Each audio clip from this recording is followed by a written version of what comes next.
Hey guys, hi, what's up to you all? I hope that everybody's doing fine. I hope that you are well and healthy and happy. And yeah, welcome back to my channel, or for the first timers, welcome to my channel. This is Life and Tea, where we talk about all things living abroad, living in Japan, being an international student.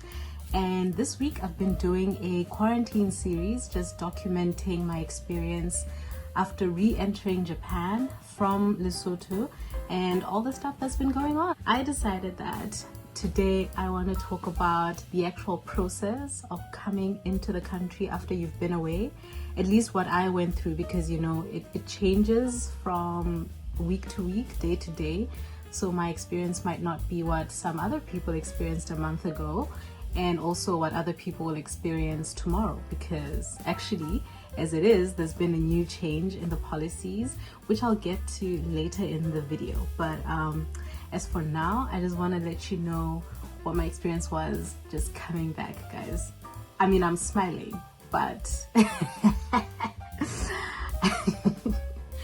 I'm smiling, but guys, it was torture. Okay, let me grab a cup of tea, because this is gonna be a story. So I suggest that you also grab a cup of tea, grab a mug of coffee, get your favorite dessert, because wow, we've been through the most. We've really been through the most. Hang on.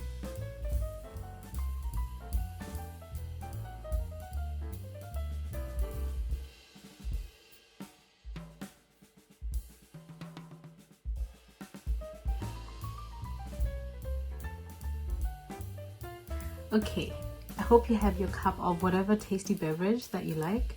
All right, so let's get started with this.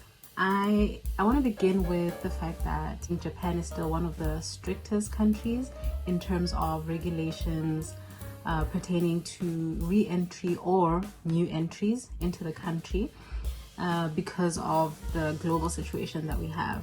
You know, in my preparations from home, I already knew that I should expect a certain level of let me say rigor in the processes and in the documentation that I was going to need, and so on and so forth.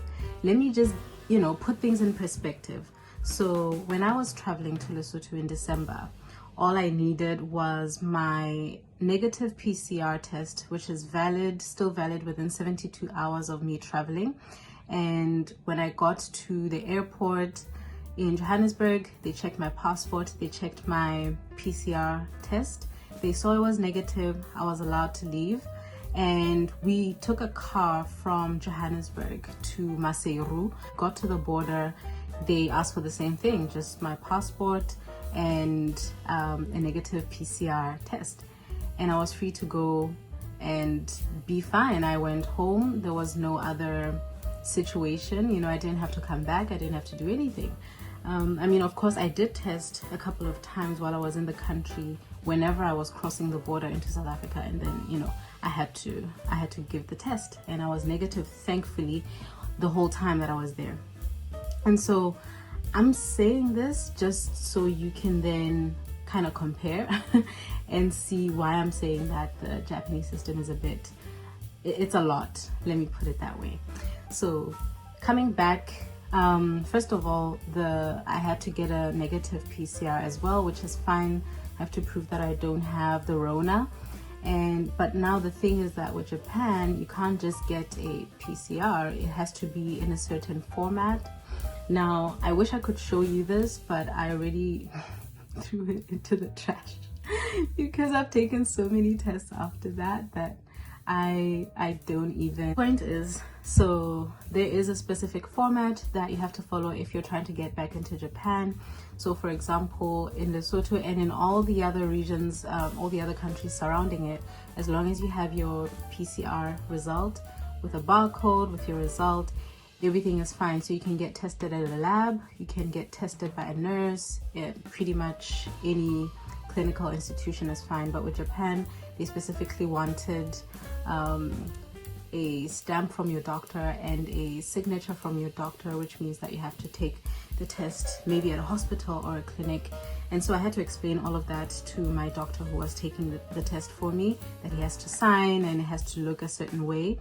And to avoid a lot of trouble, I simply just had him fill out the template that I found on the Ministry of Foreign Affairs website in Japan.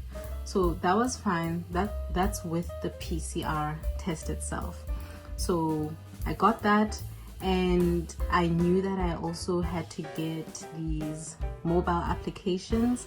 So there's one called My SOS, where we get daily notifications asking about our current location. So you get a message that says, please respond to this message by clicking I am here. There's a tab that says I am here to confirm your location. And then you also get notifications daily that say that tell you about an incoming call. So about 4 minutes prior to the call, they'll say you are about to receive a video call that will be recorded. And sometimes it's an actual person that is calling you, but other times it's a robot, so it's an AI thingamabobby, and you have to hold the phone like this, and they capture your face and take in the background as well. So this is just to confirm your location. So that happens on the My SOS app. There's also the Cocoa app. I'm not really sure how to pronounce that. Cocoa app, which is the one that tracks your close contacts. And so if people around you have registered on the app and one of them tests positive, then the app will alert you that one of the people you were around has tested positive, and therefore you should take countermeasures to either test or isolate yourself and such. And actually this was very helpful because I think about 2 days after we arrived, we actually got a notification that one person from our flight who was sitting a couple of rows down from me tested positive. And so then my tracking of my own symptoms and well-being had to be a bit more rigorous, because I know that I came into contact with somebody that was exposed. So yes, pretty helpful app. So there's that. And then there's another one that is called HCO, which actually it's not an app that you download, but there's a web page that you go to, and you have to record your daily temperature, daily symptoms at a specific time of day. So what they told us was that every day at 8 a.m. I have to take my temperature, and then I have to record it. But there's also a bunch of other questions that ask you about, are you sneezing? Are you coughing? Do you have fatigue? Are you struggling to sleep? Things like that. And so yeah, so I knew that there's all that stuff that I had to do, and I was prepared for it. By the time I left home, I had all my apps downloaded and all the online forms that I had to fill in to get certain barcodes to be allowed into the country. I had done all of that. And so fast forward, I got on the plane, got to Japan, and I was on the Ethiopian Airways from Addis Ababa to Tokyo, right? And so we arrive at the airport. So I guess in my mind, I was thinking, all right, they're probably just gonna check our PCRs, that they're negative, and then we're going to have somebody maybe check our mobile phones, because that was very much emphasized that you have to show us your apps, and if you don't have a smartphone, we're gonna have you rent it so that you can be tracked. So I knew that part was going to happen. What I didn't know is how long the process was gonna take. Guys, it's not a joke. I mean, I'm only laughing now because I've done it and I'm here, I'm still alive, and everything's fine. But yo, I am not even kidding you. My flight landed at around 25 minutes past 4 p.m. Japan time, right? So let's just round that up to like 4:30. We got there, and we have airport staff that's ushering us to the correct place where we're going to start the re-entrance process. There were like lines of chairs, sort of like the way chairs sit in a bus, but this time just in the airport, and we're told to sit there. And you know, we're given forms. They tell us that, okay, just fill out these forms and we're gonna collect them and lead you to the next station. Cool. Everybody sits down, we're filling in forms. There were probably around 3 or 4 forms. I mean, I can't really remember, but it was normal stuff like, okay, your details and what was your flight number, your seat number, your location in Japan, like your residence and such things.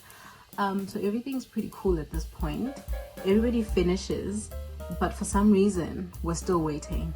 And I'm looking around like, what's going on? Are we waiting for some other people? So then I asked one of the ladies like, hey, I'm done. I thought that, you know, she'll take my papers and just lead me on my way. But she said to me, oh no, we have to wait a little bit. Just hold on. So then, cool, we waited. But honestly, we waited a very long time. I'm still not sure why. We waited a long time when everybody was clearly and observably done. But afterwards, they collected the forms.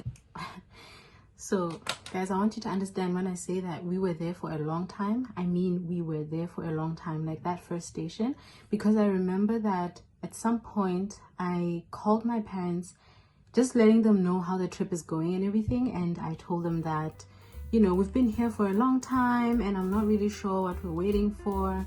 However, I think what kept giving me hope and peace is that, so I had seen on the Return to Japan Facebook group that some people had spent around 2 hours or 3 hours at the airport just doing the entire process of re-entry before they could go to their respective hotels or government facilities. And so when I looked at the watch, at that point, I think we had been there for about an hour and a half. So I texted my parents like, oh yeah, we've been here for an hour and a half, but I suppose we'll be done soon. Because in my head, I thought that, you know, we're just gonna fill out the stuff, they're gonna check our apps, and then we're gonna get our luggage and go away. Yeah, that's not how it works.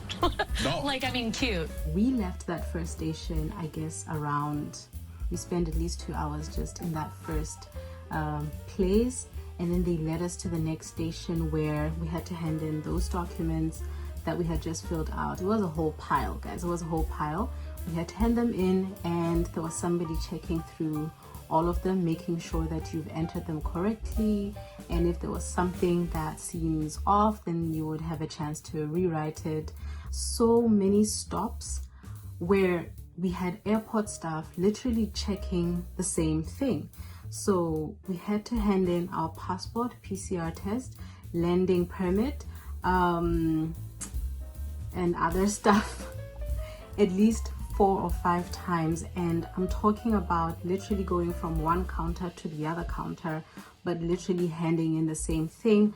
I'm not sure if these people were doing something different, but it didn't feel like it.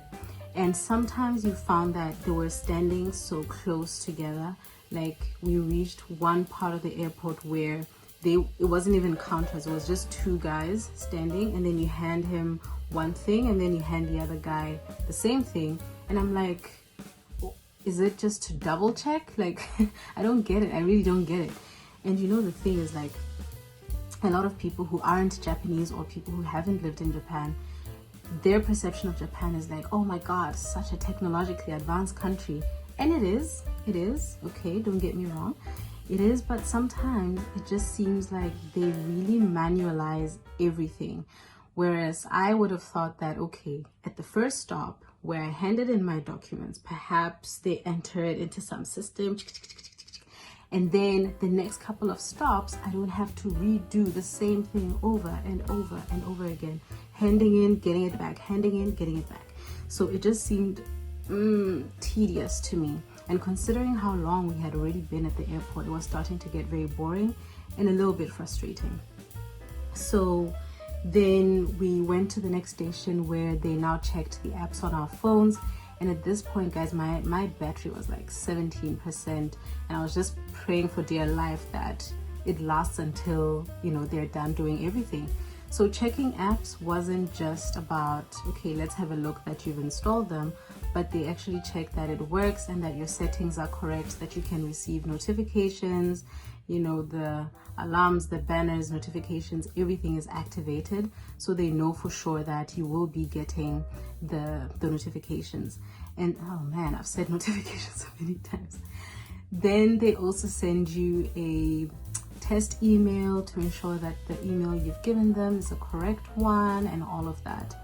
Now, all of the documents I had at that point were a little bit outdated because the week that I traveled, there was a new mandate from the government which shortened quarantine period, at least for people in my case coming from Lesotho.